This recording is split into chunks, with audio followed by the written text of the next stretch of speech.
China on the far side of the moon. What they found and why the world is paying attention.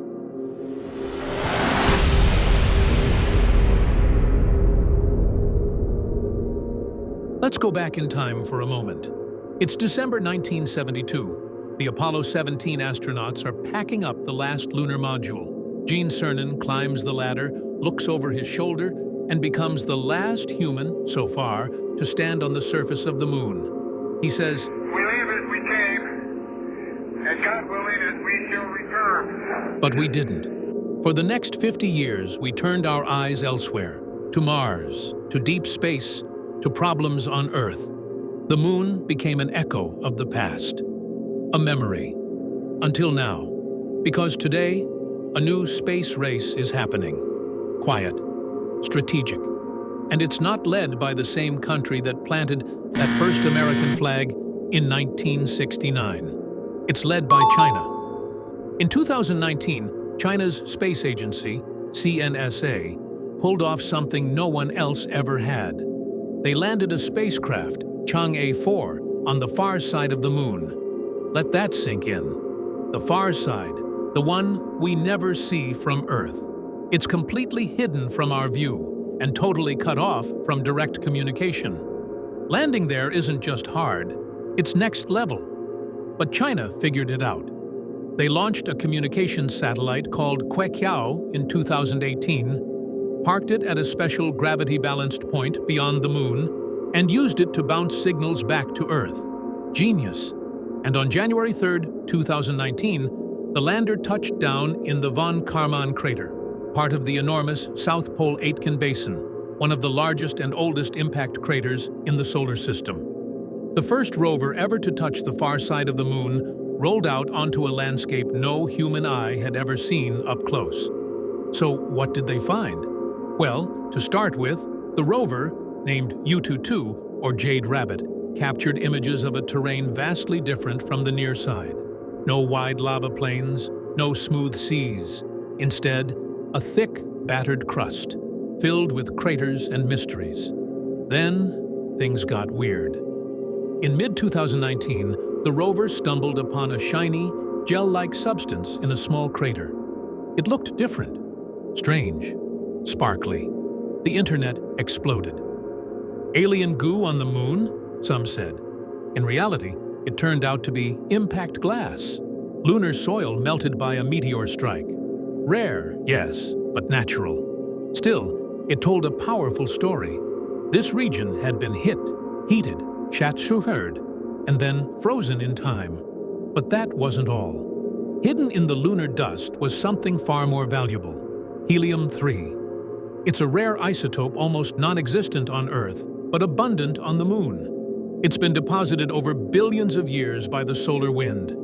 Here's why it matters. Helium-3 is a potential fuel for nuclear fusion, the holy grail of clean energy. No radioactive waste, no meltdown risk, just pure, endless power. Scientists estimate the moon may contain up to 1 million tons of helium-3. That's enough to power Earth for 10,000 years, if we can learn how to mine it. And guess what? China's been mapping it for over a decade. From Chang'e 1 in 2007 to Chang'e 5 in 2020, Chinese orbiters and landers have been surveying the moon's surface, looking for helium-3 hotspots. They're not just exploring, they're prospecting. But the most emotional moment of all? It happened inside a little metal container, no bigger than a lunchbox. Chang'e 4 carried a biosphere experiment containing soil, seeds, and insect eggs.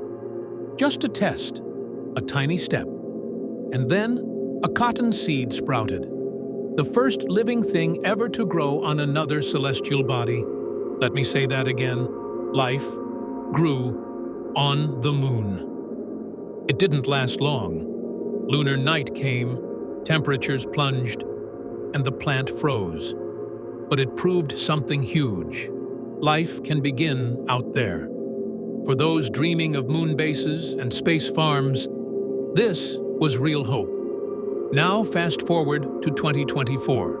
China's Chang'e 6 returns with the first ever soil samples from the far side, About 4.5 pounds of pristine lunar rock. They are already under analysis. Meanwhile, the US is powering ahead with NASA's Artemis program. Backed by SpaceX and other partners, Artemis plans to return American astronauts to the moon by 2027 and build a long-term base at the moon's south pole. China? They're aiming for the same spot and have already announced plans to send taikonauts by 2030. Why the South Pole? Because it offers two priceless resources: water ice, trapped in permanently shadowed craters, perfect for drinking, oxygen, and rocket fuel. Sunlight, almost all year round, ideal for solar power. It's prime lunar real estate. And both countries are racing toward it. But here's the big question: who owns the moon? The Outer Space Treaty of 1967 says no country can claim territory in space. But that law was written before the internet, before reusable rockets, before the moon was worth trillions. What happens when China starts extracting helium-3? When the US builds a permanent base? Who sets the rules? That's the next frontier, not just of science, but of diplomacy, law, and global power. So here's the bottom line. In the 1960s, we went to the moon to beat the Soviets. In the 2020s, we're going back, not just to visit, but to stay. This time, it's about energy. It's about resources. It's about who leads the next era of humanity, beyond Earth. And China?